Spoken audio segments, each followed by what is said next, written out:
अस्सलामुअलैकुम वरहमतुल्लाहि वबरकातुहू। मेरे प्यार नाजरीन, ये जो लेटर पैड आप अपने सामने देख रहे हैं सोशल मीडिया पर अभी बहुत ज़्यादा वायरल हो रहा है। बताया ये जा रहा है कि मौलाना महमूद मदनी ने ये लेटर जारी किया है और अपने उस बयान पर मुआफ़ी मांग ली है जो उन्होंने ओवैसी साहब और मुसलमानों के ख़िलाफ़ दिया था। लाखों मुसलमानों को उन्होंने पागल कहा था। ओवैसी साहब के बारे में कहा था कि इनकी राजनीति से मैं राज़ी नहीं हूँ, इन पर तो मुकदमा होना चाहिए। तो अब बताया ये जा रहा है कि इस लेटर पैड में मौलाना महमूद मदनी ने मुआफ़ी मांगी है। तो आखिर इसकी हकीकत क्या है? क्या वाकई में मौलाना महमूद मदनी ने अपने उस बयान पर मुआफ़ी मांग ली है या फिर मामला कुछ और है? ये तमाम चीज़ें मैं आपसे आगे डिस्कस करने वाला हूँ, लेकिन उससे पहले मौलाना महमूद मदनी, मौलाना अरशद मदनी के हवाले से एक बहुत बड़ा चौंकाने वाला खुलासा महमूद पराचा जो सुप्रीम कोर्ट के वकील हैं उन्होंने कर दिया है। मैं चाहता हूं कि आप उनकी ये वीडियो आज के दौर में ज़रूर देखें। महमूद मदनी के लिए ताली बज रही है, तो वो ताली कौन बजाता है? सारे के सारे जो दर्शक आते हैं वो तो आरएसएस के लोग ये खुद ही बुला के लाते हैं। मैं जब जाता था प्रेस में, मैं तो जब किसी क्रिमिनल मीडिया में जाता था एक चीज प्रूव करने के लिए कि इन सब के घर में घुस के भी इनको एक्सपोज किया जा सकता है, इनके प्लेटफॉर्म पे भी। मैंने वो दुनिया को दिखा दिया, तो मेरे लिए तो ताली नहीं बजती थी। मुझे तो सड़क चलते लोग बोलते थे कि आपसे अच्छा कोई बोल ही नहीं सकता। ताली तो मेरे लिए एक ना बजी कभी जो ये सामने बैठे लोग होते थे। क्यों? क्योंकि वो सब तो चैनल वाले ही बुला के लाते थे, इनके लिए इतनी तालियां बजती हैं। अब भी नहीं समझ में आता लोगों को। पर ये भी तो कहा जा रहा है कि मदनी साहब से अगर टाइम लेता है कोई पत्रकार तो नहीं मिलता, लेकिन वो लोग जो रात दिन जहर उगल रहे हैं उन पे ही मिनटों में पहुंच जाते हैं। तो आपने अपने सवाल में ही अपना जवाब दिया है। पत्रकारों को टाइम थोड़ी मिलेगा। दलाल किसको टाइम देगा? दलालों को, क्योंकि दलालों को दलाल ही बुलाते हैं और दलाल ही एक दूसरे की सुनते हैं। आपको समझ में नहीं आई? अपने इतना कड़वा बोल रहे हैं आप। मैं सच बोल रहा हूं ना। अब ये रजत शर्मा केस डाले ना, मैं साबित करूंगा दलाल है वो। डाले तो सही भाई, मैं इतनी बातें बोल रहा हूँ डिफेमेटरी है ना, ये बेईमान बोल रहा हूं उसे मैं।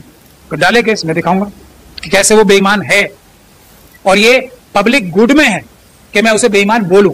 ये डिफेंस है। मैंने यही तो इन्हें कहा कि आप फिक्र मत करो, हम आपको किसी भी झूठे केस में सजा नहीं होने देंगे।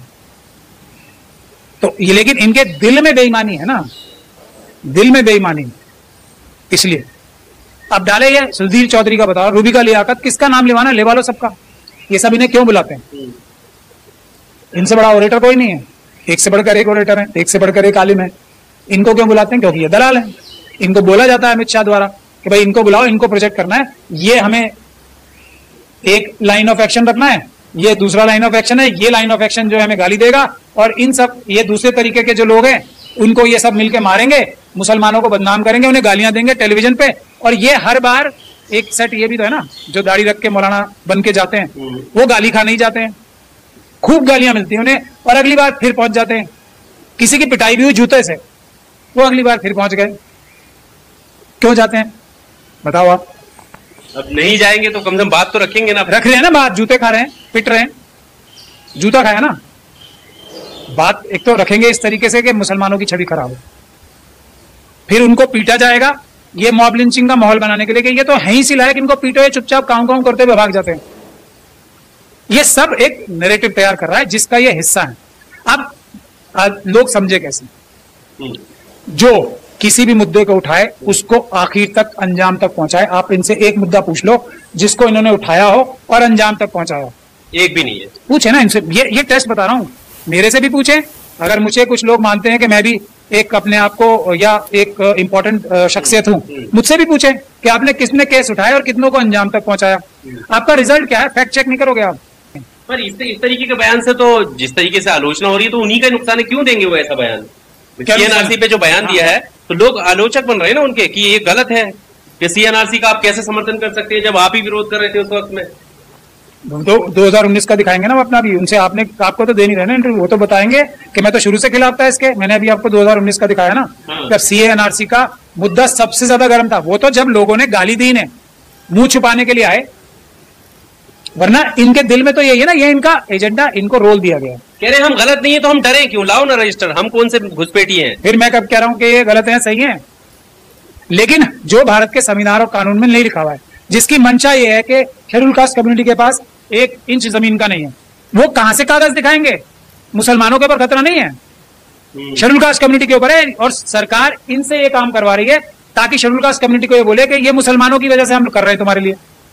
मुसलमान खुद कह रहे हैं कि शेड्यूल कास्ट कम्युनिटी का रजिस्टर बनाओ, उनके कागज देखो, कागज उनके पास मिलेंगे नहीं, कागज गई, रिजर्वेशन गई, उनकी पढ़ाई लिखाई गई, सब कुछ गया। तकरीर में मैंने इनके बारे में कहा तो लोग ने मुझसे पूछे कि आपने रंग बिरंगी कह दिया।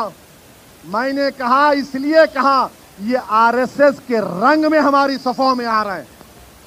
और जब रंग की बात आई तो अमीर खुसरो ने क्या अच्छा कहा था, अमीर खुसरो ने क्या अच्छा कहा था, मैं उस रंग को मानने वाला हूं। अमीर खुसरो ने कहा था आज रंग है, आज रंग है मां, रंग है री, मोरे महबूब के घर रंग है री, ये सजन मिलावे रा, सजन मिलावे रा, मोरे आंगन को जग उजियारो, जगत उजियारो, मैं तो ऐसो रंग और नहीं देखी रे, मोहे पीर पायो निजामुद्दीन औलिया। ये इनके ये जो मोदी जी को नमस्कार, वाह मोदी जी वाह, ये आरएसएस के रंग में है। और ओवैसी जो अमीर खुसरो ने कहा था महबूब इलाही के बारे में, इस रंग में और उस रंग में जमीन आसमान का फर्क है। मेरे अजीज दोस्तों और बुजुर्गों, आपको मालूम अजमेर की दरगाह के खिलाफ आज अजमेर में केस पड़ गया कोर्ट में, और केस डालने वालों ने कह दिया कि अजमेर की दरगाह में जो बुलंद दरवाजा है उसके नीचे एक मंदिर है। अब बताइए आप, अभी वक्फ का कानून बना नहीं मगर ये लोग अपनी तैयारी शुरू कर चुके हैं। नहीं, दलाल हैं ही, दलाल ही हैं।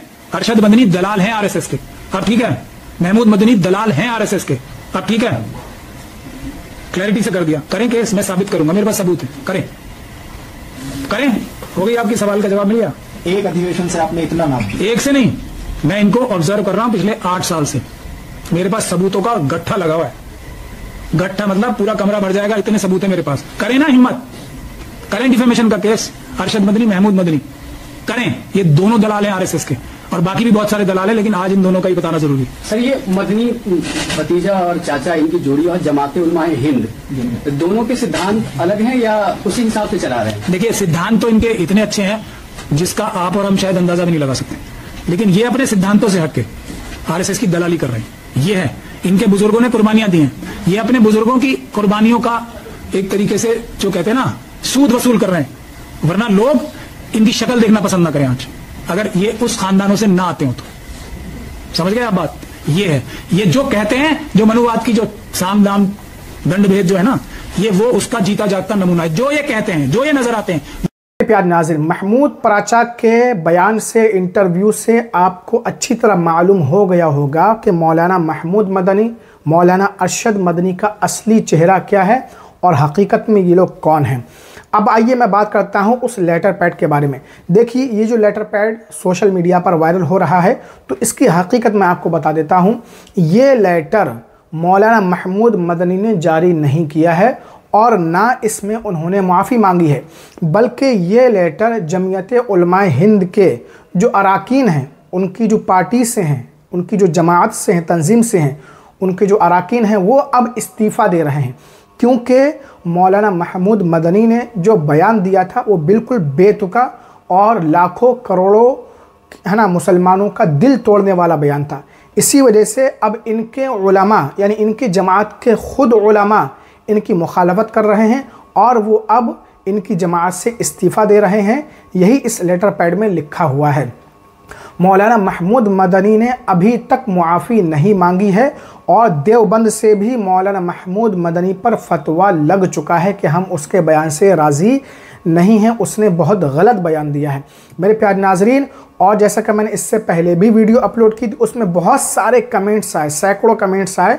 वो कमेंट्स आप जाके ज़रूर पढ़ें, तब भी आपको पता चलेगा कि इनकी हकीकत क्या है। तो इस वीडियो के बारे में आप क्या सोचते हैं, कमेंट करके ज़रूर बताएं। इस वीडियो को लाइक शेयर ज़रूर कर दें।